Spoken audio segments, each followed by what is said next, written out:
Steven, do you have plans as interesting today as Chris Mad Dog Russo's? I have the exact same plans as Rad Dog Russo.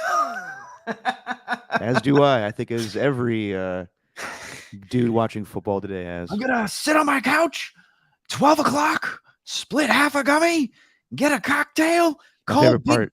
call Dirty Dave, put Dirty down 10 on the Oregon Ducks. I said I need 10 dimes. The best part of that whole clip is Mark Spears being like, "Where am I?" Dude, that was the best. Russo did not even strike me as someone who would comprehend the idea of what a gummy is. It's a gummy. It's a little piece of drugs you put in your mouth. He strikes me as the guy that would be totally anti anything around THC, CBD products, but maybe he was just pandering to the audience, but it was great. No, I'm sure he does that stuff. Yeah. Okay. I know we got a lot to get into today. Obviously, we're going to be talking a lot of football. But What makes you say that? Well, it's because, man, it's football season. It's There always you go. See, it's also the only interest that we have outside of our jobs. So we got nothing else. What else are we going to talk about? No, we like movies and music. Yeah, we do. How long has it been since you watched a movie? I watched Ted the other night. Oh my God. That's one of those movies where if you don't watch it for a long time, you forget just how funny it is. I honestly forgot about it, and I was watching it and I was like, Jesus, this movie is I think like 10 years old. Yeah. And every second of it's hilarious. And half of the jokes you couldn't do now, which is like, God, we've come so far, or I guess so behind in the comedy, I would say. Yeah, we it's what was it with the kid? He's just like, where are you going, Tubby McFat fuck? Just stuff like that, yeah. All right, you know what? You've jogged my memory on two things. Okay. Now, because we do actually have other interests. I guess stand up is one of them, right? We both Yes. enjoy stand up. By the way, Mhm. anyone who likes Shane Gillis should watch his new special on Netflix. It's fantastic. I've heard good things. Yeah. Yeah, and Adam Copeland's recommended it to me a couple times, along with Ari Schaefer's new special. Is that one that's called God? I think that's one, or Jew. I think it's called Jew. I think it's just called Jew. Yeah, you can find that one on YouTube. They're trying this whole new thing with stand up where they're not finding if they don't get these Netflix things, they try it out on YouTube and see if they can monetize it that way. But all right, you jogged my memory on a couple of things. So, have you seen this stuff with Hassan Minhaj? No. The comedian who's from The Daily Show. He was like a correspondent. Yeah, didn't he host for a little while? He did, and then he did like the correspondence dinner, and he's done Talks all like that. this. He's like, so Giannis. Yeah. I know. He so he's getting like accused of embellishing his stories, and it's like the New Yorker wrote an entire piece on him about how like he just fabricated his jokes and his time growing up and used his experience as an Indian guy in this world in America and kind of use that to his advantage and like making up these stories about race and all that. And I'm like, this is stand-up comedy. Exactly. What are we doing here? And then like the New York Times wrote a follow-up article that backed it up. And I'm like, what? And that might be disrespectful just to call him Indian because there's something he's another part of religion, but like I'm just listening to that because I love Hassan Minhaj, and I'm like, what are we doing here? Do people actually think that Dave Chappelle found a baby in the hood smoking crack? Like, come on. Like I know he said there's stories that are bred from truth is what he said. But even though like some of them are fake, I don't know. It's just this whole dude. I embellish stories when I tell you or all of my friends like stuff back. Like this is what we do. Like this is what everybody does. Like everyone in stand up. So I was really confused by that. I'm like, you think Kevin Hart has an uncle just telling everybody to say it with your chest? Like what? like that? What? No. It's just I don't know. I read that and I just was really bothered by it. Yeah, that's annoying. Hmm.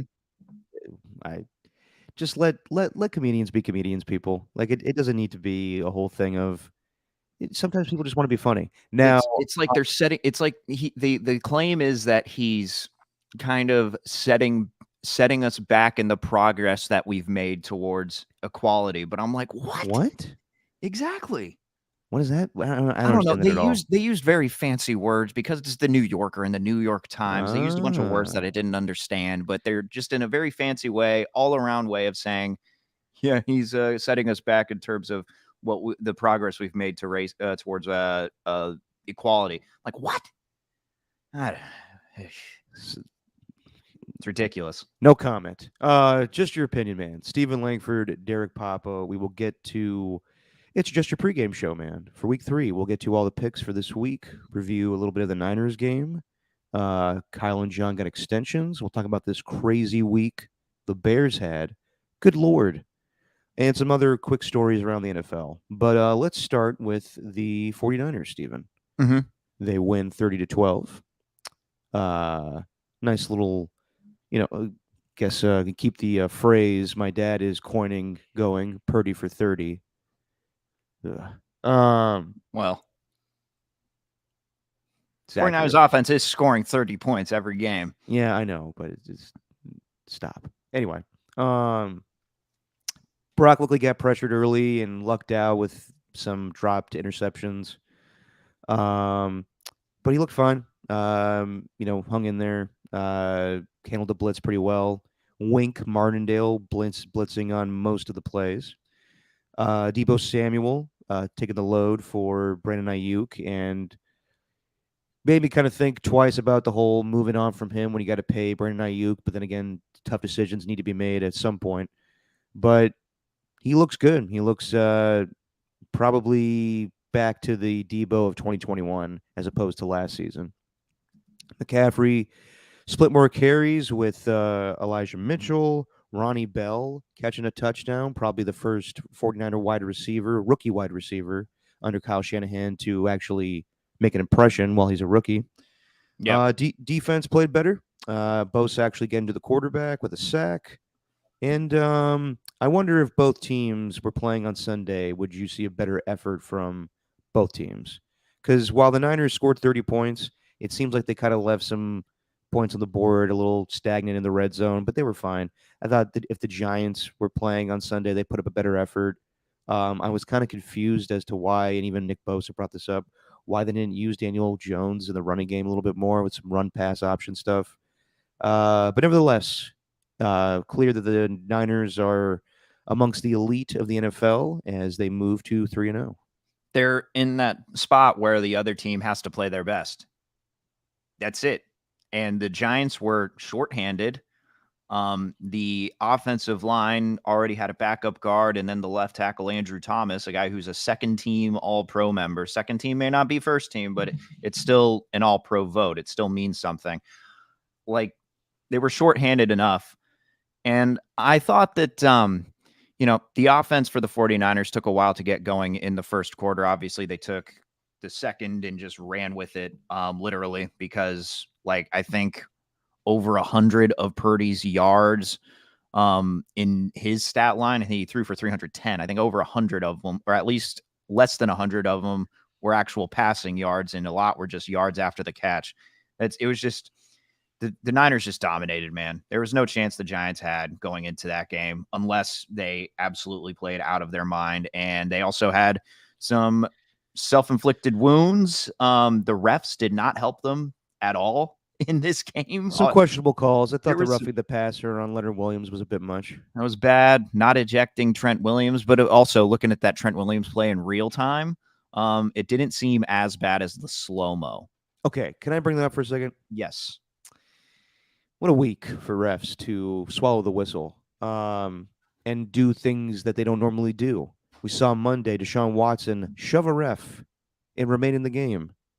And say what you will about the whole incident, but I was under the impression that if you punch somebody, you were thrown out. Yeah. Now, I do remember one time, Sean Taylor the late great Sean Taylor, spitting in Michael Pittman's face. Michael Pittman, running back for the Buccaneers, punched um, Sean Taylor in the face. Mm-hmm. And Mike Carey, if you remember him, he was the referee that was on CBS broadcast that would get everything wrong all the time. I miss Mike Carey. There's an audio clip from NFL Films where one of the Washington players comes up to Mike Carey and goes, "You're not going to throw him out?" And then Mike Carey goes, "He spit on him. What would you do?" So I don't know what instigated the whole thing with Trent Williams to punch whoever he punched. Yeah. But usually when you punch somebody, you get thrown out. And I was shocked that they came out of halftime and nothing happened. But hey, good for the Niners, I guess. Yeah. The refs weren't on the Giants side in that. But you combine that with the 49ers pressure that they were getting, like they didn't leave Daniel Jones any room to work, like at all. And Matt Breida played fine, whatever. Darren Waller didn't look great, although I think the last one that everyone's focusing on, I think that was more Jones's fault than actual Darren Waller's. I know the ball hit his hands, but dude's running one way and has to reach up totally and turn his body. I know the whole notion is this ball touches your hands, you got to catch it, but I don't know. Only a superhuman could have made that catch from Waller. So I just thought it was a regular Thursday night football game that went the way everyone really thought it was going to go. I thought the first quarter was a little bit of a surprise. I was like, oh, there's something going on here. But I think from the second through third quarter, it was just all 49ers all the way. Ronnie Bell's catch, by the way. Oh, yeah, it was nice. And he can make an impression on this team. He's actually a good fourth wide receiver option and good to fill in for Ayuk when they needed him. Yeah. Yeah. What'd you think of McCaffrey splitting carries with Elijah Mitchell? Is like I honestly don't think there's that big of a to do with the whole he's carrying the ball too much, he's getting too much usage. Like I said, a year ago he joined the team and everybody was like, he's not getting the ball enough. He's going to be that type of player. It's different in Carolina. I thought they ran him into the ground a little bit too much. I think Kyle's smarter than that, but because they used McCaffrey on every single goddamn play. They have other playmakers on this team. Mm-hmm. But I don't think there's anything wrong with him carrying the ball 20 times a game and catching 5 passes. I don't think so either.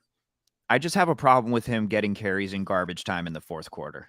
That's the only time when I'd have an issue with it. And I think there was a little bit of that with the Steelers, but I think the way that Shanahan pushed back on that was the game was not totally out of reach for Pittsburgh. Like, I'm going to keep my guys in at this point in the game. So I don't really have an opinion one way or another on that. I know it's just your opinion, man, but I think if it's garbage time, that's when you can think, all right, what the hell's going on here? Why are we doing this? Because Elijah Mitchell's a good enough backup. I don't know what he's going to be like as a starter in this league anymore, just because I haven't seen him really since he's been hurt so much. But the McCaffrey though, he's just so good. Like, that guy has such great instincts, the talent, the way he's able to cut back, his power. I mean, he trucked over a couple of guys in this game. It was very physical game, this one. That's what made it enjoyable to watch. But in the end, the 49ers defensive line, I don't have an opinion, man. But in the end, the 49ers defensive line just destroyed Daniel Jones, made him look terrified. Look, am I wrong? Because I tweeted this, didn't get any traction. And I don't know how it plays when I tweet a screenshot of a tweet so I could follow it up. But the one that sticks in my head is the meme of Chris Evans from the Avengers, Captain America. And the tweet was, why does Captain America always look like a bird stole his hot dog? Because in every single cover, like, Chris Evans has that look in his face. What? Confused? That's how Daniel Jones looks at all times. He looks like a bird stole his hot dog. I still think the most accurate representation, or I guess accurate description of Daniel Jones is he looks like Eli Manning, but if an actor was going to play him in a movie. Yeah. He has the same mannerisms. Like, Eli would do that, like, blank stare when he got to the line of scrimmage, just go, oh? And Daniel Jones has that same look. You know, a lot of people are giving shit to Daniel Jones for getting paid $40 million, especially Niners players. You see that article that Mike Silver wrote? No, what happened? He interviewed nameless 49ers defensive players. They said that guy doesn't deserve 40 million. He looks scared back there. Some guys went on the record. I think Dre Greenlaw and Travarius Ward had some comments that they were willing to put on the record. But a lot of guys were like, this guy, I don't know what the Giants were doing. It's a travesty. They paid him 40 million. I guess around the league, people are like criticizing the Deshaun Watson contract and Daniel Jones 40 million. But also when quarterbacks hit the market, that's what they're going to get these days. So it's not so much. I mean, like you're lucky that Daniel Jones didn't reset the market and got new money because that would have been ridiculous. But he puts up the stats of a 1970s quarterback. So I don't know. Well, that's a tough. That's with not using any context though. That's the thing. Is exactly if you're going to pay a quarterback, you're probably doing it because your team has no other option. Yeah. Like, what were they going to do? Just start fresh? Hopefully, I don't know. Like, what they even have in the draft this year? I mean, obviously, it was relatively low. They weren't going to grab any of those quarterbacks that went in the top 10. So, what were they supposed to do? They were stuck between a rock and a hard place. It's like, pay Daniel Jones or just start out this new offense with Brian Daboll with a brand new quarterback and let's just reset a year. Yeah. I didn't see they had any other option. And he won a playoff game a year ago, but yeah, no one's saying that Daniel Jones is an amazing quarterback. Now, I did see this brought up. I think they brought it up on the Rich Eisen show. One caller said, what's going to be the most likely thing? That Daniel Jones has the most regrettable contract in the NFL, or Brock Purdy becomes the highest paid quarterback in NFL history? And I don't know about that one yet. We'll see. Brock is playing very well, but I don't think the Niners are even thinking about that right now.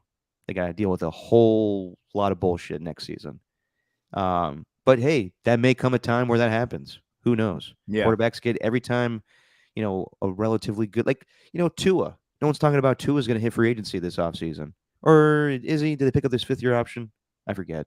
Regardless, there'll come a day where they got to make some hard decisions on these mid-tier quarterbacks. I'm not saying Brock Purdy's in that tier yet. I'm just saying we haven't seen enough of him to have really a gauge on where he, like, everybody's talking about these top 10 lists or top 15 lists or where he lands. He hasn't even played a full season yet. Let's see what happens when he plays a full season, and then we can get a better gauge of where he belongs amongst the groups of NFL quarterbacks. I trust him to help the Niners win a game. I trust him to lead them to score 30 points. I trust him to run the offense. Although there has been a lot of, I'm not saying this is a knock against Purdy. It is what it is, but he's had a lot of luck go his way. You go last week, that random play where George Kittle's motioning across the line of scrimmage, the center snaps it, goes off Kittle, then somehow lands right in the hands of Christian McCaffrey. Every single time that he's fumbled the ball, maybe this is a skill too. Every single time he's fumbled the ball, he's recovered it. There's been a lot of tipped interceptions, and that even goes back to last year. I don't know what it is. Maybe he just has an uncatchable ball for defenders. But like, it's just, I have to go back and look, but there's been a couple of interceptable passes and a little shaky moments there where, it could have been a turnover or something. And man, what a luxury. I'm thinking back on that drive to score the first touchdown. What a luxury just to have Debo and Christian McCaffrey. It's just the Niners, compared to other teams, it's 3rd and 13, 3rd and 15. You know what? We should probably go deep here. We should probably try and get the first down. You know what the Niners are going to do? No, I'm going to pass it to my running back or my wide receiver behind the line of scrimmage, and I'm going to let the appropriate blockers do their thing, and then I'm going to get them the first down. It's crazy. What a luxury. But that's just good scheming too. Yeah. Yeah. Just pick it up what's in front of you instead of just, hoping for the best or throwing down the field. Especially the Matt McCaffrey thing. I think it was like a fake to Debo in the flat on the right side. Then Purdy got it to McCaffrey on the left, and he had just a wide open space of field to work with. Just what a luxury, man. It's a well-oiled machine, this offense. And I don't know if there's going to be one that slows them down for a while. Even early in this season, I know that after week 4, there's going to be some of the tougher points of the schedule, but it's hard to see anyone stopping this offense. Yeah, and we'll get to that in a little bit here. But we were talking about it last week on the Thursday night broadcasts. Al Michaels was Hmm. kind of struggling remembering the name of the Philadelphia stadium. And then he didn't know, well, actually, he may have known, but he just didn't give a shit, where he was just talking to the truck for a good 30 seconds before saying something to the audience. And then he had an amazing moment. Do you have the clip by a chance, Steven, or I no? do. Let's hear from Al Michaels about everyone's favorite thing when you have a game in San Francisco and you're showing, or you have a game in Santa Clara and you're showing aerial shots of San Francisco. There's downtown San Francisco, Bay Bridge. And you ever notice we come here and all of our aerials are from 44 miles away? I mean, San Francisco, it's beautiful. We got so many scenic. Now, we'd like to bring in aerials from nearby here, but what are we supposed to do? The salt evaporator flats? San Jose Airport? Now, where was the stick? I'll hear from that. Well, I know you. Yeah, right. How far was Candlestick From here, 40 miles. It's in San Francisco. Yeah, right. Home of the 49ers for decades. Okay. I texted Alexander Scott, the self-appointed mayor of San Jose, Uh huh. when I heard that clip, and he was like, "He's not wrong." Yeah. Yeah. There's not much you could show. I had a couple of ideas though. One, get a cameraman atop Mount Umunum. Muhammad? Mount Umunum. Do do do do do Mount Umunum. do Exactly. do do That's what I do. first said when I heard about it. But when I lived in Campbell, we went up there. Jesse and I did. It's like where it used to be this communication center for the Air Force during the war or something. And they used to use this part atop this mountain in San Jose. It used to be like, I forgot what it was, but initially, but it's been around for years and years. You could go atop Mount Umunum. You could go on Drop Zone at Great America, get a cameraman on the ride at Drop Zone, going all the way to the top and then dropping to the bottom. You're probably risking his life, but yeah. What about the earthquake stadium? You could go to the Earthquake Stadium. That's right next to the airport. No, he's right. There's nothing there. Okay. No, he's absolutely right. Like, what are you gonna do? What are you gonna do? Show a beautiful tracking shot of 101 South as you go down to Coyote Creek and make your way into Morgan Hill? You know the area very well. What are you gonna do? Do a shot of I mean, you could do a shot of downtown San Jose.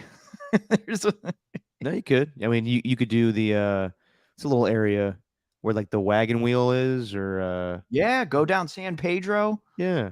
But all that's kind of reserved for the Sharks. The Sharks actually do that because that's near where the Sharks are. Yeah, there's nothing. Yeah, but that's not, there's no limits to what you could film. There's nothing next to Levi Stadium except I guess the thing in Alviso. And AJ Cruz, what are you talking about? I'm from that area, AJ. Come on. Sort of. Yeah, I'm from Fremont and you lived lived over there. Yeah, I'm from Fremont and lived in Campbell, but I'm from the area. All yeah. right? I'm just waiting. I'm just waiting for Cody Elias to get offended by what Al Michaels said. I'm from there, bro. No, you're not. You're from Pittsburgh. Shut up. You disrespect my home country, my home state. Okay, I know I do this as a joke to you every Thursday night game. I text you for whatever reason. I don't know why I do this, but I always watch the post game show. For whatever reason, I'm compelled to text Steven. Damn, this post game show is pretty good. Yeah, he's done it every single Thursday. I'm not kidding. It's happened every single Thursday since last year. Just some way you work it in, and it pisses me off more and more every time. Because honestly, it's not bad with Ryan Fitzpatrick, Andrew Whitworth, Oh, and Richard Sherman. I'm not a big Tony G fan. I think he's just there to say hot takes or whatever the producers told him. But those three guys just started doing television about a year ago. They all are recently retired, and I just think they're very good at talking about football. They hit all the topics that need to be talked about through the week. They gear you up for all the the storylines that are heading up into the weekend's games. I just think they do a very good job. But they did a fantastic job. It was awkward at first, but they did this big quiz. Did you see this? I did.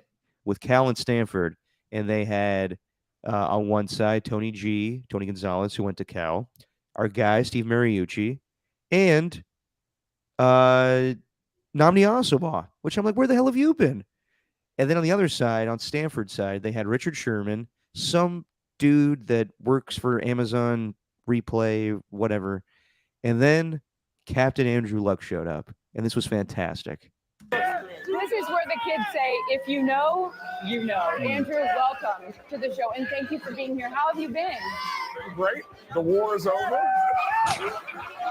We are in greener pastures in California, and life's quite good. Yeah. Unbelievable. Okay. Oh my gosh. I have missed Andrew Luck, and I'm glad that he was in on the joke. If you don't know, back in the day when he was playing, there was a great parody account called Captain Andrew Luck, where every post would be as if he's writing his mother from the Civil War, being like, "Dearest mother, we've just played the Bills of Buffalo." Yeah. Yeah. He looks like the character. That's the thing, is he legit looks like a Captain Andrew Luck, and he has like the voice to it. I mean, if you read the tweet here, dearest mother, I hope my appearance on the magical moving picture box filled you with joy. As you can see, my resolve has never been more robust. Squirrel oil and your peppered chipmunk feet have kept me sturdy. Life is splendid. Give my cows my best. I love you. Give my cows my best. Wow, Give the cows my best. that's incredible. No, dude, that's so that's I'm really down with that. That's creative. It's something different. Like, that's the thing with these pre and post game shows nowadays. It's the same format. There's nothing, I guess you don't have to do much besides, like, you know, recapping the game, but it's no more than that. There's nothing outside of that. You know, they might have something create like as far as like an alliteration, you know, it's, oh, let's go to I don't know, Bookie's Big Time Bifocals. something like that. Yeah, let's go to Soup with Coop. I don't know. What? Soup with Coop. It was a thing with Kirk Cousins' son. no, it was a Cooper Manning thing. It was on Fox. Oh, was it? I don't even remember that. Yeah. Oh no, I do. Yeah, he would do like kind of like a Kenny Mayne thing. Yeah. But it's good to see Andrew Luck there. He's been coaching, I think he's been coaching some football at Palo Alto High School. Yes, he has. So, Now I want to, like, if David Shaw could sit down with, because David Shaw is doing stuff for NFL Network now, I still want Andrew Luck to sit down and talk about what happened with the Colts. Because not that there anything would be like revealing. It's just I want to hear him talk about, like, does he miss football at all? And it sounds like he doesn't, but it's still one of the biggest what ifs as far as an NFL career to me is the early end of Andrew Luck. the guy from The Ringer who does the quarterback rankings every year, Steven Ruiz. Oh, okay, not Mike Sando. Not Mike Sando. He does it for The Athletic. The Ringer, yeah. Yeah, Steven Ruiz had a thread of Andrew Luck and just some of the things that he was doing with the Colts, and God, you could forget just how good he was, even sometimes with teams that weren't very good around him. Like, that guy was going to be. I mean, he was special, but he was going to be. Yeah, he was on pace he was on track to be one of the greats, and it is one of the biggest what ifs, man. One of the more underrated what ifs, because everyone always thinks about injuries and stuff like that. Bo Jackson. Yeah, but this one's a little different. I don't know. Andrew Luck. Wow, what a character. Well, injuries did play a factor in there, but well, yeah, the Colts offensive line they weren't doing anything to to give him any help, and he just kept on getting hit. And through it all, Andrew Luck was always the consummate pro. He never threw anybody under the bus. Now, let's transition into Justin Fields and the Bears. Oh. What a week. Good Lord. So it starts with Justin Fields talking about what's going wrong with him. And he used the phrase, when his quarterback play hasn't been great, he's been robotronic. Or robotic, as he put it. I was just using the quote from School of Rock. Little robotronic. You got to loosen the hinges. Loosey-goosey, baby. So Justin Fields was asked what's preventing him from playing the way that he wants to play, and he basically said coaching. Now, that's not the whole quote. I do agree with him that some publications on Twitter just took that single quote where he was calling out coaching. He did expand upon what he meant by everything, but at the end of the day, he can say that the media twisted his words all he wants. He threw the coaching under the bus. Yeah. That's basically what he did. It's almost like Magic Johnson and Paul Westhead on the show Winning Time, where Magic Johnson wants to play free in his style and do whatever he wants on the court, and Paul Westhead's like, no, we got the system. We're going to play my style of basketball. It seems to me like Justin Fields doesn't want to think. Like, I've never heard a quarterback say before, I want to think less when I'm on the field. That's like the biggest position on the field. You got to think more. Yeah. And it sounds like he doesn't want to do the necessary things that get you to the next level. Jalen Hurts, he used his legs for the majority of his early career. Then last year, while he still used his legs, and no one's saying that Justin Fields can't use his legs, but Jalen Hurts started to throw more, and that's how he became an effective quarterback. And that's my belief.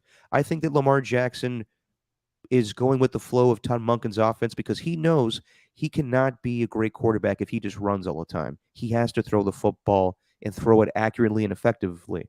And that's what Justin Fields has to do too. But it sounds like he's not into it at all and just wants to play his style. The Bears are in trouble.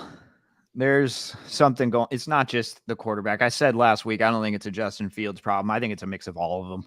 I think it's a mix of the coaching. I think it's a mix of Fields. Clearly, somebody hasn't taught him what it takes to get to that next level, to use your talent, but then also use your head, I guess. I didn't hear the whole thing. I didn't want to make any sweeping judgments, but the way that I looked at it when he said, those words were taken out of context, then he went back and had to do like a whole apology tour. I think of like the whole thing, the old adage that, innocent people don't run, from if they're guilty, they don't run from, you know what I mean? If guys felt like their words were truly mixed up, like they wouldn't go to the media and have to reiterate what he meant, because he clearly is guilty of whatever he said reporters took out of context. Like whatever he said, you still said it. You know what I mean? He had to do like a whole apology tour for it. The Bears are in trouble, man. And then you had what happened with their defensive coordinator or offensive coordinator, whatever it was. No, it was their defense coordinator, Alan Williams. And there's some conflicting reports of whether or not this is 100% true. But apparently, Charles Tillman, Peanut Tillman, who used to be a great defensive back for the Bears, who now works for the FBI, tipped off the Chicago Bears that they were going to get raided, and their defense coordinator was going to get raided for whatever he's. There's some rumors out there with what he's accused of doing, but I'm not even going to get into that. Yeah. So they confirmed that no one went to Hallis Hall and did a raid, the FBI. That did not happen. But no one is saying whether or not that Alan Williams' home was raided. So they did play without a defensive coordinator last week. Matt Eberflus filled in. Wasn't even aware of that. And the coach resigned the same day that Justin Fields had these comments. And also it was Ryan Poles' birthday. Fantastic. That's insane. Don't know what the truth is. Don't know exactly what's going on. Alan Williams did release a statement saying that he's going to focus on his family and his health. And I don't know if we'll ever get to the bottom of this. But what a weird thing to happen during the week and this early in the season. This is the last thing that any team wants. Outside noise. Like that's the thing with the Niners that's different this year compared to years previous. There was always something on the outside that was affecting what they were doing on the field, something that they'd have to be asked about during press conferences. I don't know whether it's like what's his face, Seth Wickersham, I think the guy who wrote the book for Bill Belichick and his dynasty, and that the Niners went after Jimmy G instead of Tom Brady that one year in 2020. Like, this is all the drama that you don't need with a team. And I don't know what's going on with Alan Williams. I don't know what's happening there, but it all starts from the top down. Clearly, I don't know if Ryan Poles might not be the right guy for the job. I don't know if Matt Eberflus is the right guy for the job. It starts from the top down, and they may need a complete overhaul as far as their just front office and coaching and everything, because this is not good. You can't overcome something like this. I wouldn't say that I think that Ryan Poles is in over his head, just because I think he's made all the right moves. Like when anybody what would be the reaction if he traded away Justin Fields this offseason and drafted Bryce Young with the first overall pick? People will be like, you didn't give him a chance. You didn't give him a chance to play. He's giving him a chance. It's kind of hard when you inherit a quarterback as opposed to draft one. So now you have to be stuck with him, even though you may not be 100% on him. This was Matt Nagy's decision to do, and now they're having to deal with it. Then he still very well could be a good quarterback. They just got to figure out what his strengths and weaknesses are and whether or not they're doing the right scheme for him. But I will say this too. I did see someone bring this up. Don't know who exactly or when it did happen, but Justin Fields in the offseason did say that he wanted to be more of a pocket quarterback. And now that he's not playing well, he's walking that back a little bit. So I don't know. Also, as Ernie says in the chat here, the Bears yesterday also had $100,000 worth of equipment stolen. I don't know if that's in relation to Alan Williams. Regardless, it's just a fucking shitty week for them. Good Lord. So what was it? Lawnmowers? I didn't even look at all the stuff. It could be Nate the Great from Ted Lasso just trying to... Nate the Great. Yeah, just I couldn't even think of a good joke there. It's the only groundskeeper that came to mind. So lawnmowers and other equipment valued at $100,000. The equipment belonged to a subcontractor and was taken overnight on Wednesday. So that guy must have not got paid and took his shit back. The equipment was wedged between a trailer and fence. They tore out the fence and walked away with $100,000 of equipment. Interesting. Yeah. So the Bears did the Bears own the equipment? Doesn't sound like it. Yeah. It sounds like it has nothing to do with really the Bears. This is just at their Soldier Field. Yeah, it sounds like somebody that lent them something wanted it back, and he forcibly took it. Wow. Grounds crew drama. Yeah. Hey. Everything else is on the table. Everything else is on the table this week for the Bears. Yeah. I know we transitioned to the Bears and they're just clusterfuck this week, but real quick on the Niners. Mm-hmm. Kyle Shanahan and John Lynch got contract extensions yesterday. And there was no details given. I don't think we've ever been given details of how much Kyle Shanahan and John Lynch have made since they initially both came on when they got 6-year contracts. And then after that, their contracts were picked up, but we didn't get details of that. And yesterday, we didn't get details of how much money they make and how long they're going to be around for. And I think that's actually a good way of doing things. I don't know how. Usually, I guess with agents, all that stuff gets leaked out to Ian Rappaport and whoever, Adam Schefter. But then again, players' salaries are always going to be made available to the public because that's just, we look over rosters and shit like that. But it's interesting that we don't know how much Kyle and John make. And I know a lot of people give them shit. Like, I think it's funny that a month ago, Robert Griffin's like, these guys could get fired for drafting Trey Lance, and now they get contract extensions. Tell me if I'm wrong here, Steven, but you're a Giants fan, and this season has not gone the way that you like. But they are going to bring back Farhan and Gabe Kapler. And I know a lot of Giants fans are not happy about that. Yeah. And this offseason, we lost Bob Myers to other opportunities. He's going to go to ESPN, and Mike Dunleavy Jr. is going to fill in now with Steve Kerr. So right now, currently, are Kyle Shanahan and John Lynch the most trustworthy leadership groups when it comes to Bay Area sports right now? Yes, absolutely. Because of what they've built already. Like, I think with the Warriors, what's going to be interesting this year is how Mike Dunleavy Jr. navigates all the personalities you got on this team. I mean, I was shocked when they were bringing in Dwight Howard the past week because, like, do you really want that headache on your team? You really want that? You really want Draymond, Chris Paul, and Dwight Howard on the same team? You really want that? You don't think there's going to be a little something going on the sideline, like or court side rather? Like what? Anyway, well, thank God Dwight Howard's not going to be included in that. Yeah, thank you. Geez, I did not want that at all. I know the Warriors need some big man help, but what is Dwight Howard going to do except just sit there with a smile as he picks up 1 rebound, no points, and 10 minutes on the court. Kobe said it best. Soft. Yeah. But they absolutely are. And I don't know.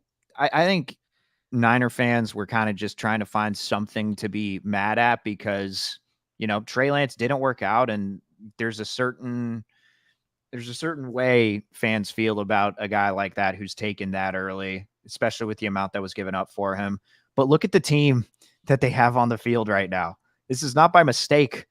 This isn't a one-off. It's not like they just fell into this. They got Trent Williams, a future Hall of Fame left tackle. You got Christian McCaffrey, 2 of the best at the position. They've done everything right. And then think of everyone they've drafted. It's just they've built this team to be a Super Bowl contender for really 3 years in a row. I mean, 4 out of the last 5, if you want to take out 2020, really. I guess because that whole game against the Giants at MetLife Stadium happened and literally every single 49er got injured that game. So that's why the 2020 season was pretty much an outlier. But this is a team. Let's just you consider that an outlier then. This team has been like a Super Bowl contending roster for 5 straight years now. They absolutely are the most trustworthy. And they've shown, I don't know what it is about these picks first round to the third round, but it's clear that they hit on everything 4 through 7. It's like they always find these diamonds in the rough. There's not a lot of teams that build their roster this way. So they absolutely are. I think it's no question that they are. And I think that fans still are skeptical of John Lynch and Kyle Shanahan when the reality is, what's the better option? These guys have done fantastic work. I know they drafted Trey Lance, but they never fell off 1 second.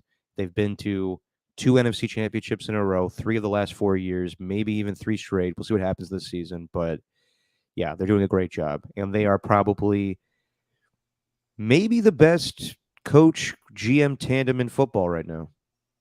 I'm trying to think of better ones. Howie Roseman's great, but my feelings on Nick Sirianni. I still want to see what happens on Monday night.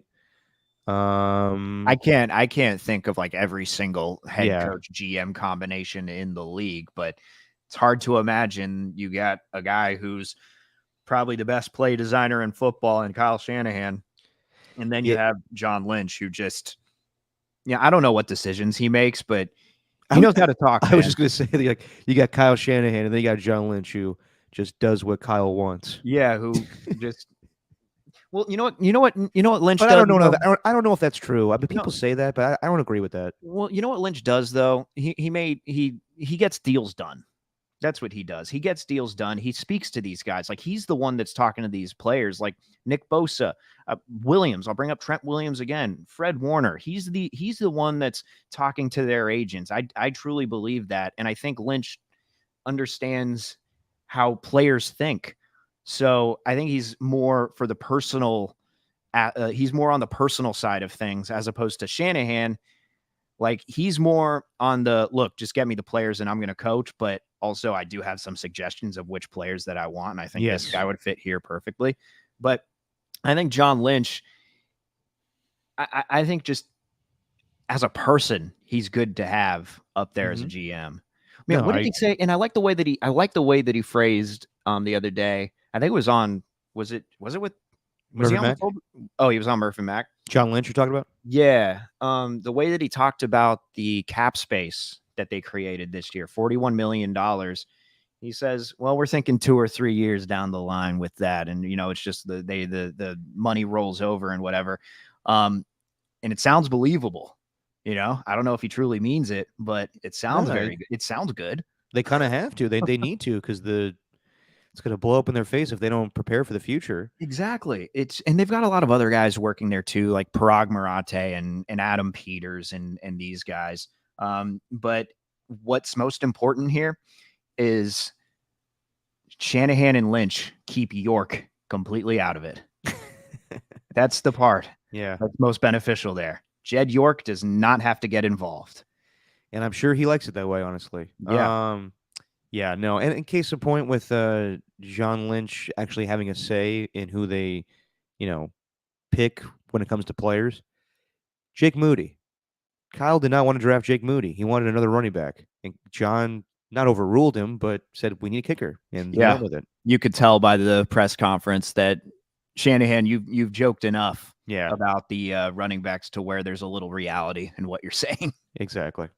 Let's do some quick hitters just from stories in the NFL this week. Nice sound effect. Trayvon Diggs. No, not Stephon Diggs, Al Michaels. Trayvon Diggs tore his ACL this week, and that's a big loss for the Cowboys. But I will say this. They are able to, when it comes to secondary losses, they have depth there. I think the Miami Dolphins are doing just fine without Jalen Ramsey. And as long as Micah Parsons on the field, I think their defense is going to be just okay. Trayvon Diggs is a great player. He's also kind of like an Asante Samuel type where he gives up big plays but also makes big plays. So I think they can get by without him being there.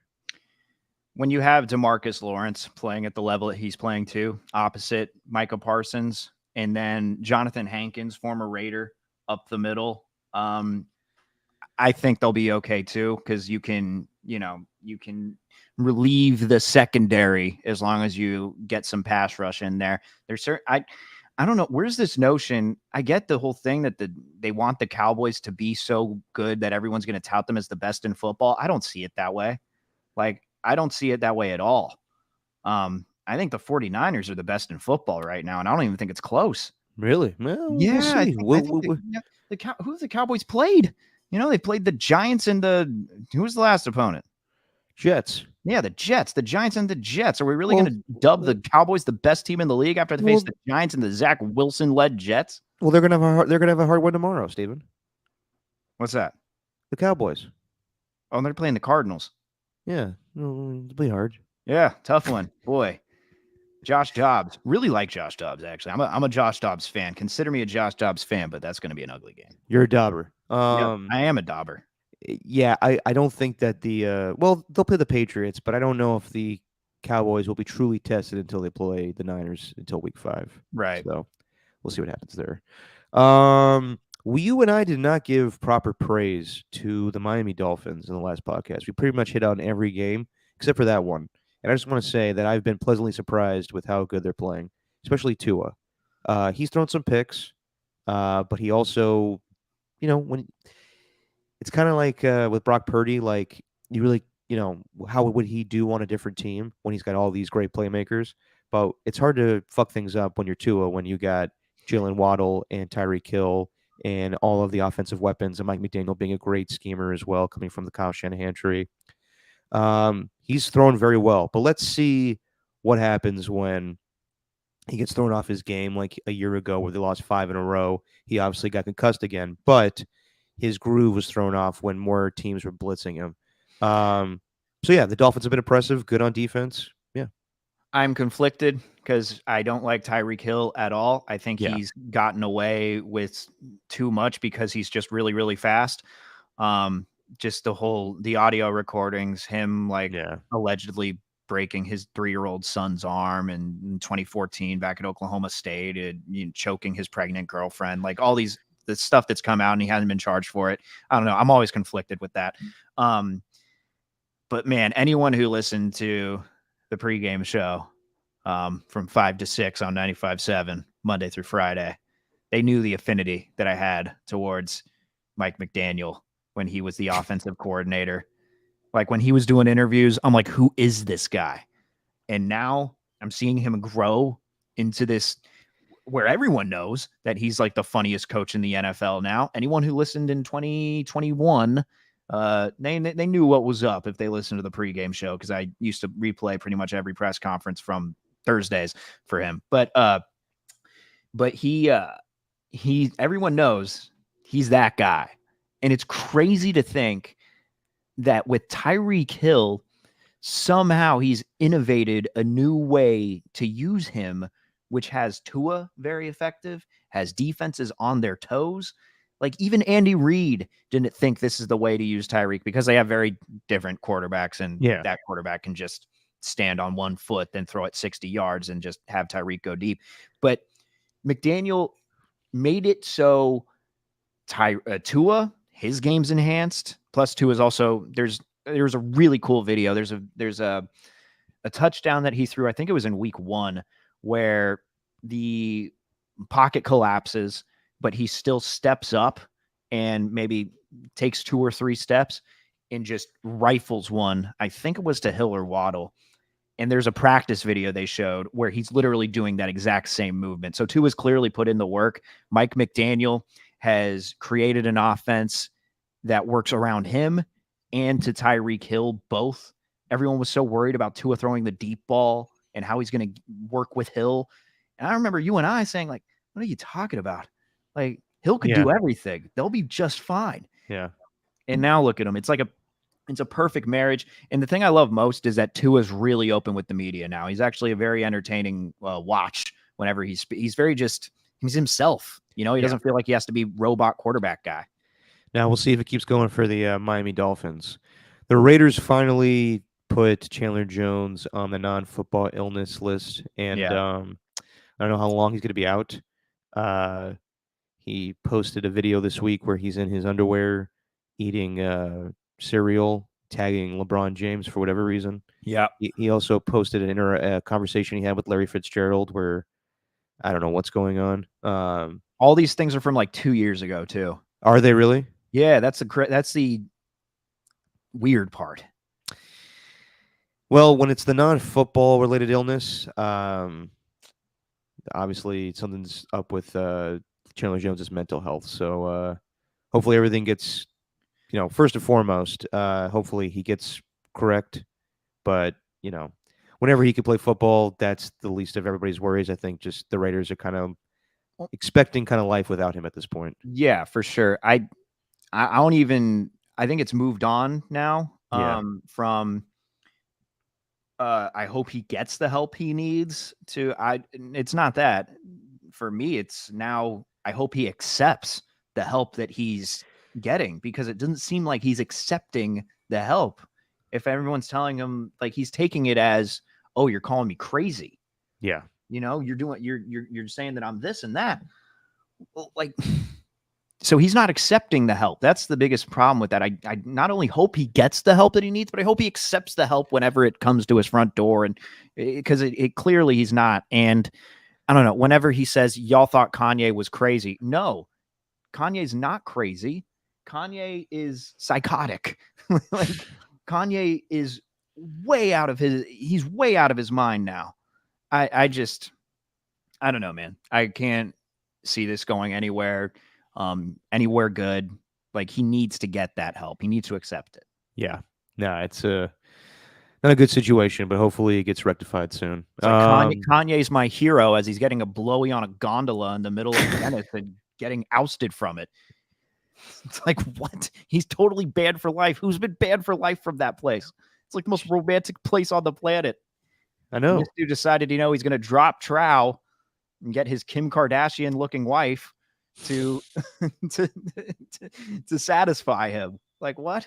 Speaking of Italy, shout out to our guy John Curley. Him and Hannah had a great time in Italy, from what they told me yesterday. Oh, good. I was texting him throughout, forgetting that he was in Italy. Don't respond to your fucking text messages, John Curley, when you're on vacation. Jesus. Yeah. Have you heard the story about David Bakhtiari? So I didn't notice this until we have a new segment on Tolbert and Copes where I'm trying to find coach audio that's interesting. Matt LaFleur was asked straight up, David Bakhtiari didn't play in a game against the Atlanta Falcons because some people believe that David Bakhtiari is not playing because he is anti-playing on turf, because he tore his ACL, I think, twice playing on turf. And he was outspoken when his buddy Aaron Rodgers tore his Achilles. Yeah. So the media asked Matt LaFleur, does he think that he's holding out games because they were playing on turf last week? He was like, well, his knee is injured. That's like not a debate. Like, it's actually happening. And they asked him more questions, and he just got angry and said, I'm not talking about this anymore. I'm not talking about this anymore. But there really was no answer. I like to think that David Bakhtiari wouldn't do that, but who knows? I think some players are very upset with the whole turf situation going on. You get more injuries that way. I personally don't think it led to Aaron Rodgers' injury, but I'm not a doctor, so what do I know? But that would be interesting. And I'll relate this to something else, Stephen. There was a grievance filed from the NFL on the NFLPA suggesting that running backs fake injuries so they, uh, can get some, I guess, retaliation for not getting appropriately compensated this offseason. And I'm not well, okay, I am going to suggest this. Austin Eckler's going to miss the last 2 games here. There's a little part of me that thinks is because he didn't get his contract. Is this maybe him kind of milking it a little bit that he doesn't want to go out there? God, that's a tough allegation to make. I know, and I believe me, I was hanging out with our buddy Evan last night, and he's a Charger fan. He was like, "I hope not, but maybe." I don't believe it with David Bakhtiari. Okay. I don't believe it with Bakhtiari. I'll say that. He's just too good to stay off the field.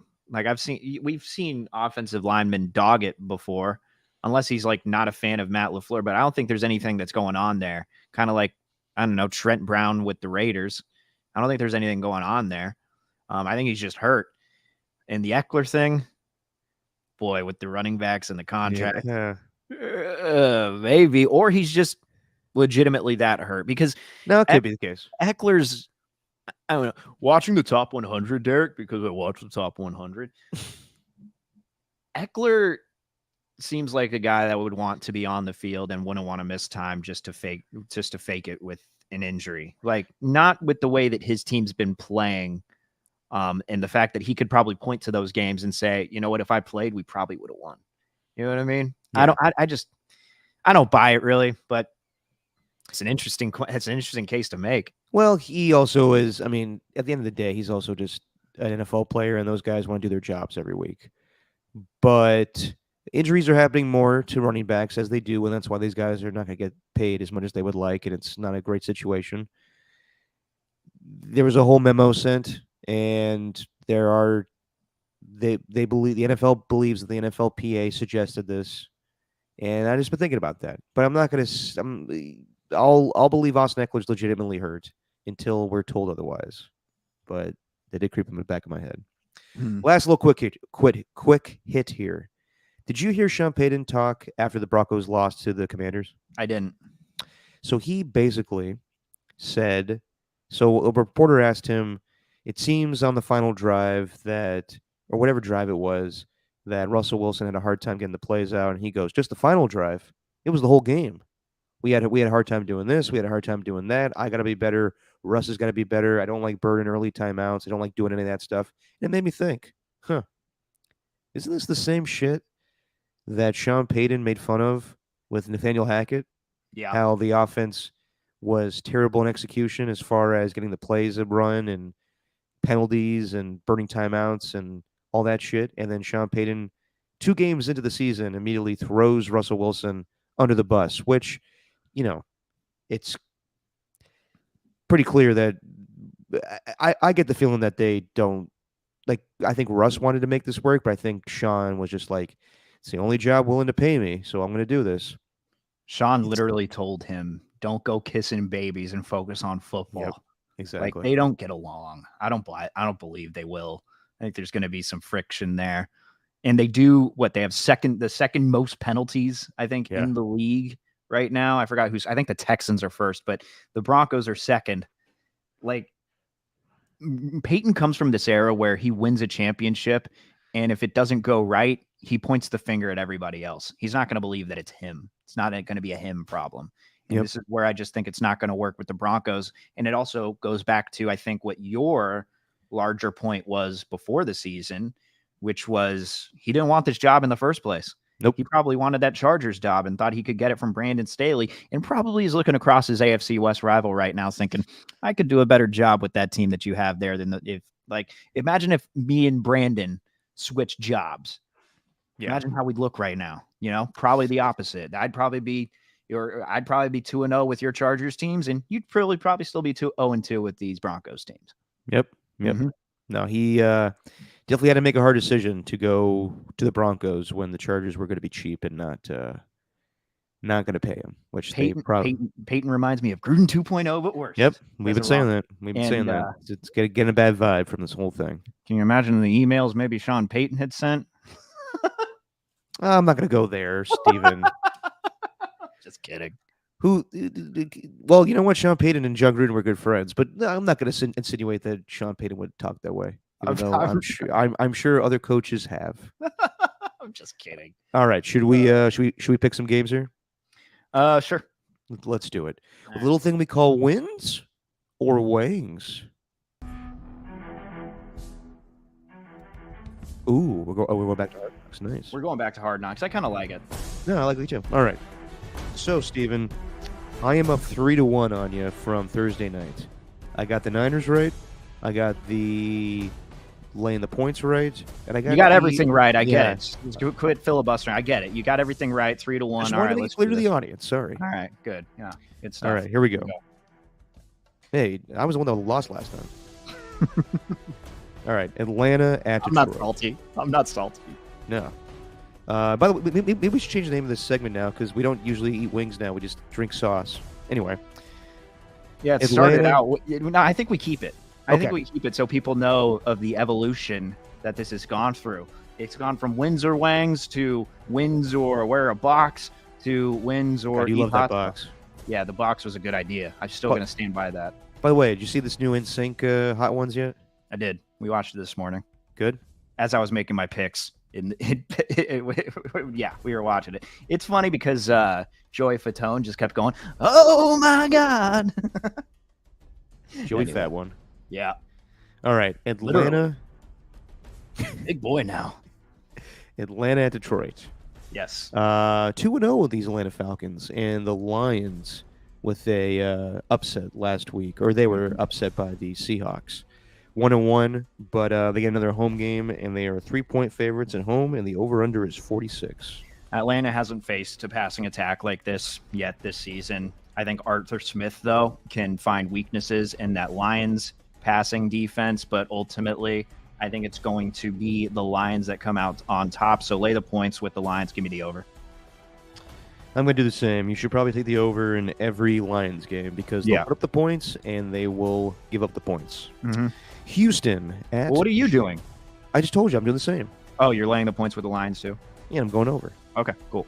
Literally just said that. Anyway, Sorry. Houston at the Jacksonville Jaguars. Just got the update that Laramie Tunsil is going to be out for the game at left tackle.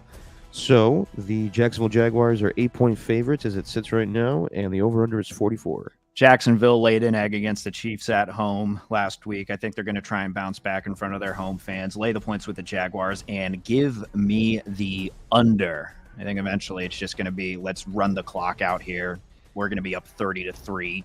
Yeah, I think it's going to be that kind of game. I don't know, it'll be 30-3, but with C.J. Stroud is the only rookie quarterback playing this weekend, and his offense is a little not great. Again, they're leading in penalties. I mean, it's like this team's not disciplined right now. They don't really have a lot going for them. Come on, D'Amico.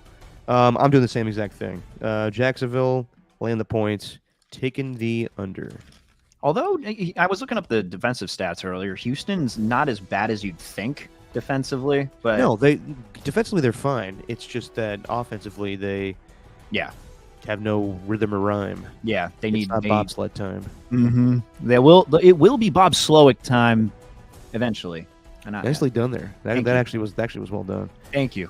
Colts at the Ravens. A lot of players are out in this game. Anthony Richardson not going to play. It's going to be old Jorts, Gardner Minshew. Hell yeah. And for the Ravens, God, I think it's Odell's out. A lot of players. Justin Hill, the running back. I have a whole list. Well, anyway, the Ravens are missing a lot of guys, but the big thing is that Anthony Richardson's not going to play. The Ravens are favored by 8, and the over/under is 44. Yeah, I think the Ravens have found something in their passing game, and the Colts' pass defense has been one of the worst in the league, while the Ravens, as far as their defense, they've only given up 138 yards total in rushing, and the Colts are still going out there without Jonathan Taylor. So I'll lay the points with the Ravens. But give me the over in this because Gardner Minshew doesn't quit. So I think he'll be going in garbage time. And you're not going to see like a cool celebration with him and his dad like there was after that one time when he won the game for the Eagles. But I think this one is, I think it's just going to go way far in the Ravens' way. So give me the over and lay the points for the Ravens. I'm going to take the Ravens, but I think the Colts play pretty good defense, and I think it's going to be a closer game. I think they'll do a good job matching up with the passing offense of the Ravens, but at the end of the day, the Colts won't score enough points. So give me the Ravens. I'll take the Colts to cover the 8, and I'm going to go under. I think it's going to be a low-scoring game. All right. Then we got the Denver Broncos at 0-2 going to the 2-0 Miami Dolphins. The only two undefeated teams in the AFC are the Ravens and the Miami Dolphins. Dolphins are 6.5-point favorites, and the over/under is 48. Quite simply, where was it? Okay, thank God. All right, I thought I didn't write this one down. Okay, Broncos let Sam Howell cook. Okay, Sam Howell was cooking against the Broncos. Can we stop with that phrase? Because Steve Young came on with us, and he said, they got to let Brock cook. And I was like, oh, my God, even you, Steve? Jesus. Yeah, man. It's all about cooking. What's next? There's got to be another phrase. Well, they're going to go from Sam Howell cooking to letting the Dolphins offense air fry the Broncos defense. I don't know, whatever. The Dolphins. No, air fry was good. I actually like air fry. They're going to I think they're going to kill them at home. So lay the points with Miami. Give me the over. I think they're going to see a desperate Denver Bronco team, but not to the point where they're going to win. I'm going to take the Dolphins to win. I think the Broncos will cover, but I'm going to go over as well. Mm-hmm. All right. This one's interesting. The New Orleans Saints just played on Monday night, and they're going to Green Bay. And I watched that game back with Green Bay and Atlanta. Very, very close. Atlanta going forward on fourth down a lot and really just took that win away from the Green Bay Packers. And Jordan Love's playing well, and he may get Aaron Jones back, and he may get Christian Watson back. The Saints, they're going to be without Jamal Williams for a little while, and they're already missing Alvin Kamara, and they don't score a lot of points. Yeah. So this is basically a pick'em. These next two games we're going to talk about are going to be pick'ems. Green Bay is favored by 1, and the over/under is 42.5. This was one of the tougher ones to pick.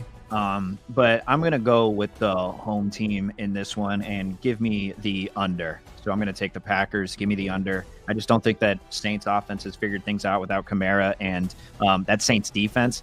I look back, they haven't given up over 20 points since 2022. Like, this Saints defense just does not allow points. So give me the under, but I'll take Green Bay at home. That was a pick. It's really tough to pick that one. Yeah. I'm going to take Green Bay too. I think this is a very interesting defensive matchup despite the quarterbacks. Green Bay's defense is really good, and I think the Saints may have one of the best defenses in football. Yeah. Hardly give up any points, but then again, they may have just been playing very weak offenses the first 2 weeks. I don't know. Is that guy, I think, what's his face? The safety, Marcus May, out for 3 games. He's been suspended, yes. So there's that. But I think both defenses here are really good. And who's the guy from who's my guy from Rashawn Gary in the Packers? Like, anytime Rashawn Gary's on the field for Green Bay, that Packers defense is just infinitely better. So it's going to be an under game. Yeah, give me the under as well. I'm doing the same exact thing as you. It's going to be a low-scoring game. Then we got to pick them basically between the LA Chargers and the Minnesota Vikings. Something's got to give. Both of them are 0-2, and the Vikings are favored by 1, and the over/under is 54. No Austin Eckler for the Chargers. That's exactly what I wrote. Just something's got to give. Like, literally wrote that in my notes. I just said, I don't know. Give me the Chargers and just what's this point spread again? 1. Yeah, it's a pick 'em, right? Yeah, just give me the Chargers and give me the over. I don't know where else to go. I've gone back and forth on this one. Yeah. I could easily see the Vikings winning this game, just being at home, and they've had more time to prepare since Thursday night. But at some point, the Chargers got to fucking live up to expectations, don't they? Yeah. I think they have more talent than the Vikings. They should win this game, so I am going to pick them. Yeah, I'll pick the Chargers to win, and I'll say the over hits. But I can fairly easily see them losing by a field goal or some shit. Yeah, I just want Herbert to. I like Herbert a lot, and I just want him to win because he's doing all these Subway commercials, the SoFi commercials, ones he really doesn't want to do. So just let this guy win a game. I like Herbert too much to have him go 0-3. And throw the ball down the field. If you don't have Austin Eckler, this Vikings secondary is improved, but it's not fantastic. So use Quentin Johnston. You have so many fucking wide receivers. Why you should be leading the league in touchdowns? What the hell is going on? Anyway, Yeah. Buffalo Bills at the Washington Commies, both 2-0, and the Commies scored a lot of points last week. I would say high flying offenses, but I'm going to hold off on that just yet. But both 2-0, surprising 2-0 from the Commanders, and the Buffalo Bills are 6.5-point favorites with the over/under at 43. And I think is Duron Payne out of this game? He I wasn't. did not see that. He wasn't at practice. He'll be active. Okay, so he'll be good for this one. With the Commies, I really don't know what to make of them because that game against the Broncos, a lot of those points were scored in the second half. They had a lot of momentum swinging in their favor. But this one, I think Buffalo gets it done on the road. I think they're just not even going to let the Commanders in this. So I'll lay the points with the Bills. And I guess the last time they met, it was a 43-21 game in 2021. So I'm just going to take the over, even though these two teams are a little bit different. But they still have the same head coach, still same styles. So just give me the over. Yeah, I don't know what to make of the Commanders either. And I'm still waiting to see what Buffalo is like this season because I feel like they played a not great defense in the Raiders last week. And then when they played a good pass rush against the New York Jets, Josh Allen was throwing interceptions and fumbling. And the Commanders have a pretty good defensive line. So I think, though, however, this Josh Allen should get things cracking the way he usually does. So I'm going to go with the Bills. I'm going to lay the points, and I'm going to go over. Did you do the same, Steven? Yeah, I think that I also think Stephon Diggs is going to just torch whoever's in this secondary here with Washington. All right. Then we got the New England Patriots going to the New York Jets, where the Patriots are 2.5-point favorites, and the over/under is 36. Patriots have won 12 straight against the New York Jets, and I think all of us thought that this was going to end if Aaron Rodgers was going to play. But alas, we get Zach Wilson, and from watching last week's game against the Cowboys, he has not improved at all. God. 36. Teams can fall into 36 points. Yeah. I'm so inclined to take the under, but also this is one of those games where that could be a trap, 36. You think so? That's so low. That's such a low number. I know, but the only 2 touchdowns they've scored is just because of Garrett Wilson making a fantastic play. Yeah. No, give me the under. I think that, and I always forget about the Jets defense and just how good they are. I think they're going to stymie that Patriots offense. So just give me the under and lay the points with the Patriots. This is a crappy game. I wouldn't bet this if I was really betting. I would love to be adventurous and take the Jets here, but I just can't see it. Yeah. I think Belichick's going to confuse the hell out of Zach Wilson. If Yeah. he gets confused against regular defenses. So I'm going to do the exact same thing. And Did you see the thing last week from the Cowboys game? The video of Zach Wilson on the bench. They had that camera view where it's like slowly zooming in on him, and he's literally just standing there with his helmet on top of his lap, just looking forward, just really pissed. And somebody commented saying like it's the look that you give when your parents tell you to go to the other room and sit still, because he just looks like just so young. It's going to be an ugly game. I don't know if I want to watch that. yeah, well, that could get dicey. Yeah, right. Sorry, I'll have a little update for you as we get to the game, but there's been a pretty big thing here. No. So we get to the game. I'll reveal it to you. Keep going with the picks. Keep going. Okay. Well, okay. All right. Keep going. Carolina at the Seattle Seahawks. Bryce Young is out for the game. Yes, he is. Andy Dalton's going to play. Oh, nice. And Seahawks are 5.5-point favorites, and the over/under is 42. This is a simple one for me. Just lay the points with the Seahawks and give me that under. Yeah, not a lot of overs this week. No. With a lot of backup quarterbacks playing, and the Carolina Panthers offense is not great to begin with, so gonna go with that under as well. Even though Geno and the guys put up points last weekend, they're not going to hit the 42 this week. Dallas Cowboys at the Arizona Cardinals. Cowboys are 12.5-point favorites, biggest spread of the weekend, and the over-under is 43. Under. Lay the points with the Cowboys. Yep, doing the exact same thing. We got to find some differences here soon, but I don't see a way where the Cowboys don't just shit stomp the Cardinals. Well, the difference is I did a little actual research on this stuff, and I'm not making dumbass random picks. So that's a little different. Are you suggesting that's what I'm doing? No, it's suggesting that's what I used to do till this morning. I see. You actually put some time and effort into I this. actually put some effort into this one, yeah. The Chicago Bears at the Kansas City Chiefs. Actually, this spread is tied with Dallas and Arizona because the Chiefs are 12.5-point favorites, and the over-under is 48. With everything that's gone on with the Bears, do they have any chance, Steven? I don't think so. Casey's defense with Chris Jones, I think it's different, and I think it's going to be a coming out party at Arrowhead. Lay the points with Kansas City. The Bears offense has been lost, just gone through too much this week. I think the Chiefs are just going to demolish them, but give me the under. It's a high number, high total for the Bears offense, which really hasn't put up a lot of points this year. Not at all. And to be fair, the Chiefs offense has not put up a ton of points either. Yeah. So, with that being in mind, I'm going to have the Chiefs win the game. Yeah. But I'm actually going to have the Bears cover here.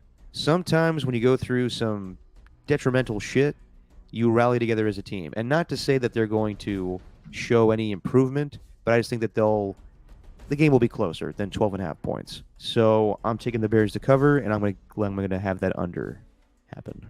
Okay. Then we got the Sunday night game, which is kind of surprising.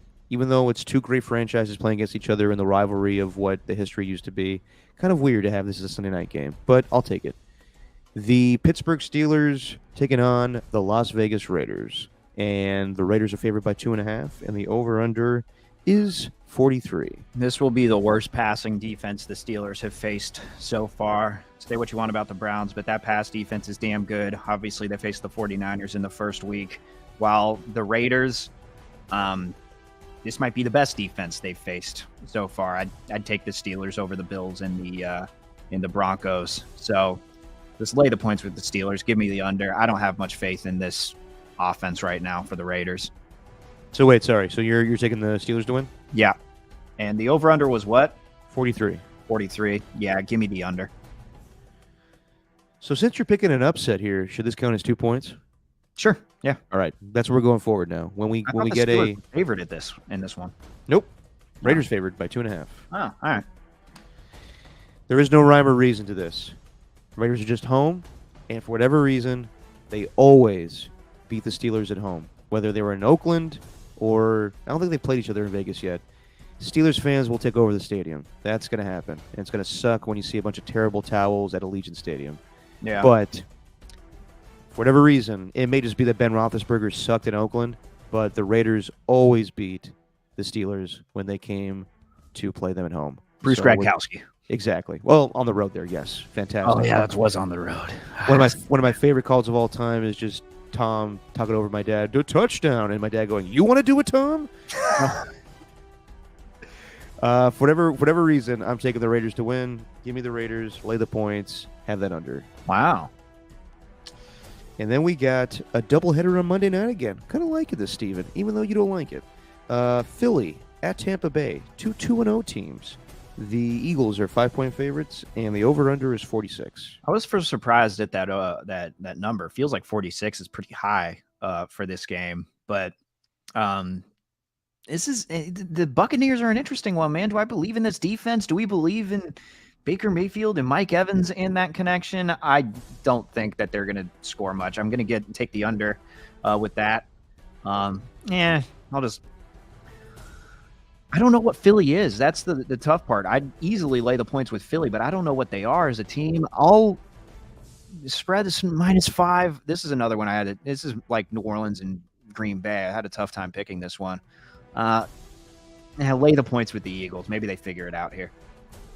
Yeah, I think with even though they beat the Vikings last week, I think they want to rectify a lot of things, and they've had 10 days to do that. So I think you're going to see a little bit more of a passing game from the Eagles.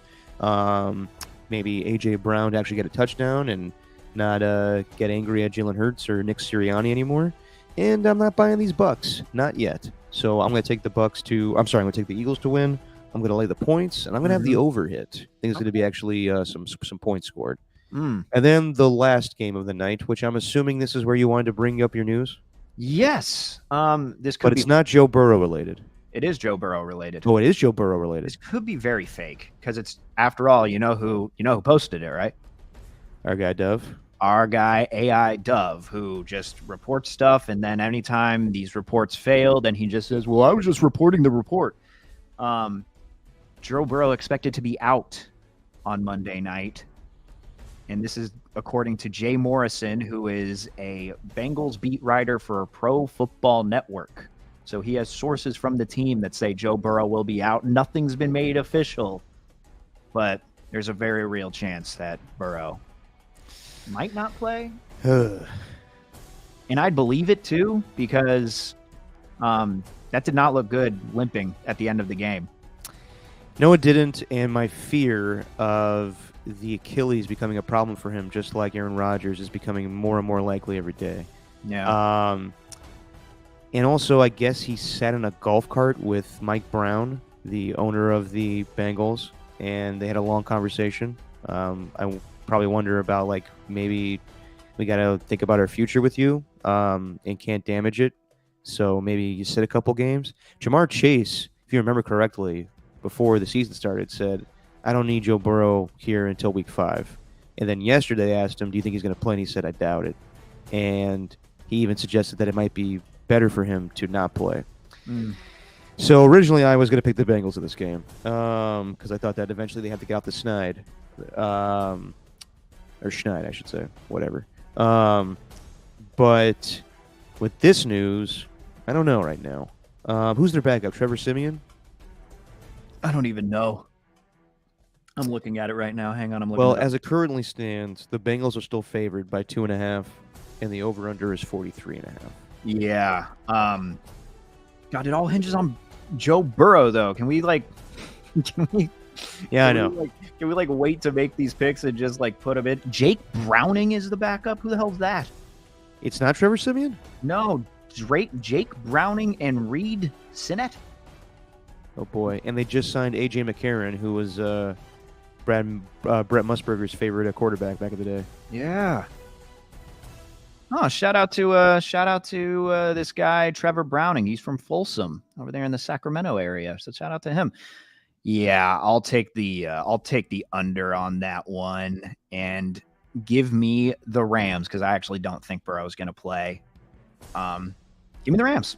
Yeah, and I'll take the under.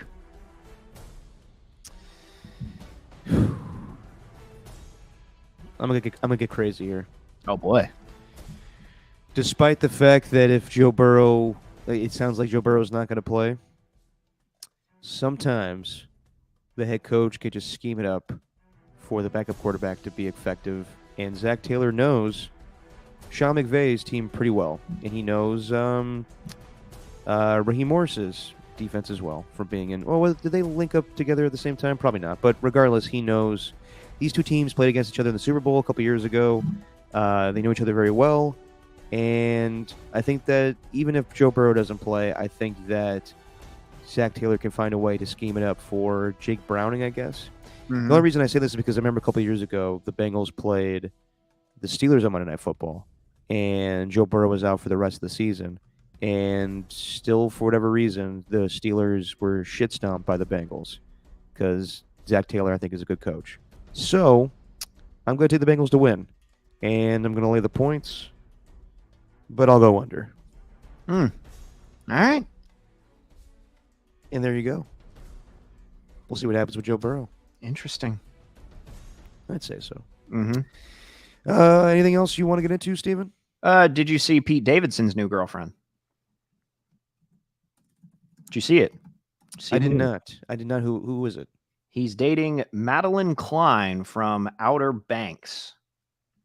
I'm not familiar. Yesterday, well, all you need to know is he has bagged himself another dime. Good for him. So Pete Davidson, wow, just continuing this historic run, kind of like Derek Jeter. We need to create like a entire outfield of the starting 9 for Pete Davidson. Is Pete Davidson gonna give out tote bags when girls leave his apartment? Yeah, too? yeah, and then deny it, but not really deny it. I'll end with a question to you, Stephen. Is it appropriate anymore during these current times to quote "Forgetting Sarah Marshall" right now and the Russell Brand quotes from the movie? Yeah, probably. Why? I was just thinking about the other day because I was at work and I spilled something on my shirt and I was like, oh no, my shirt, take my eyes, but not my shirt. And they're like, ooh, dude. And I was like, what? And I didn't realize what was going on with Russell Brand. And I was like, oh, well, can I quote the movie? But then again, I'm like, the whole thing's weird. It's tough to quote right now. You could still I mean, well, you may not be able to quote directly from him, but what about, you sound like you're from London. There's other great, like, I just wonder if like we're gonna look like, like that movie now is like I love that movie. And like I was watching Ted the other day, like I was talking about, just like you forget about just such great comedies like that. But now that this stuff has come to light, you're like, well, shit. Ugh.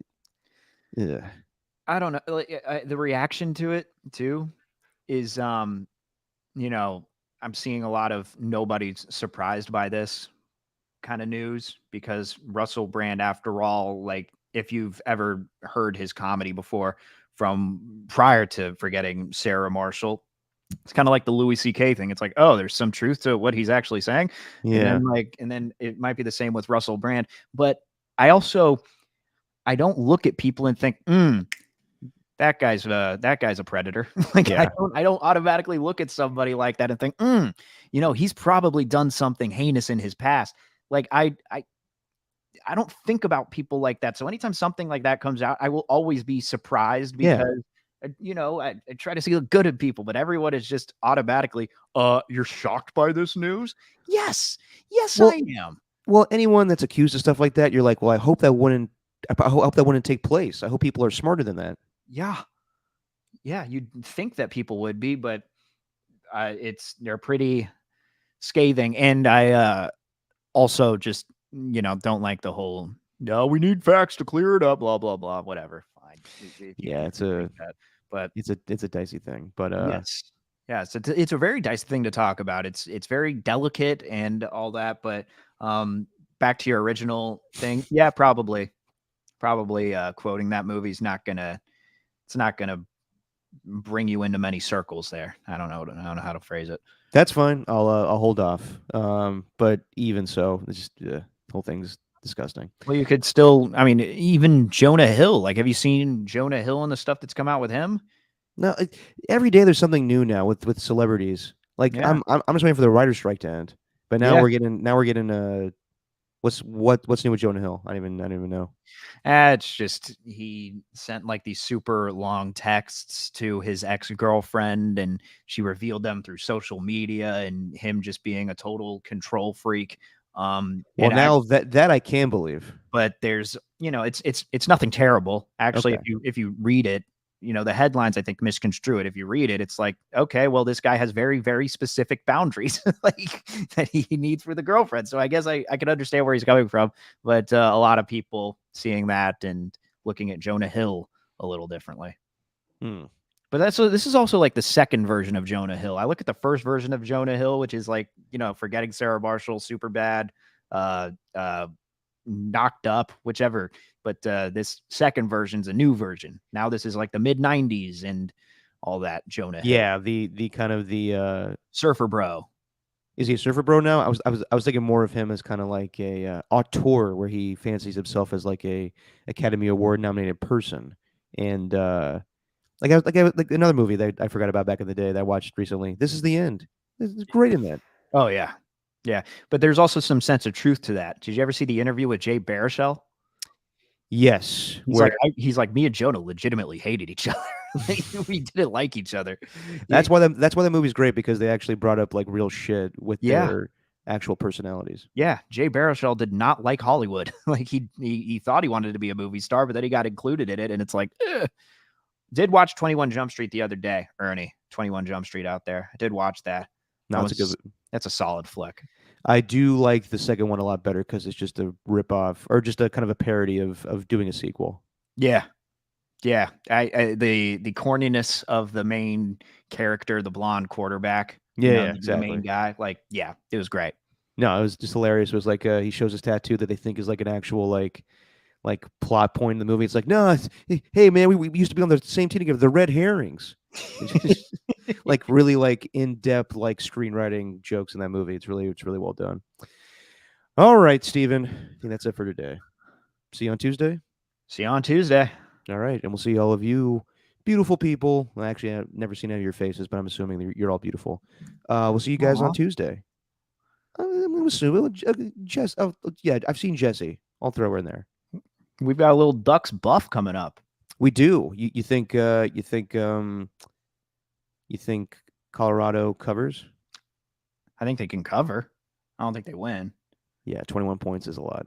Yeah, they'll cover, but they won't win. I don't All think. right. But then again, am I going to be one of the? Do I believe? No, I don't believe. I guess not. I believe that Colorado is going to lose the next 2 games. Sorry, Dion.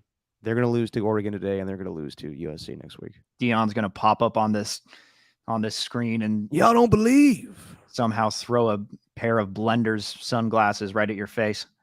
You see when the mouse went into Dion's office the other day? No. He was.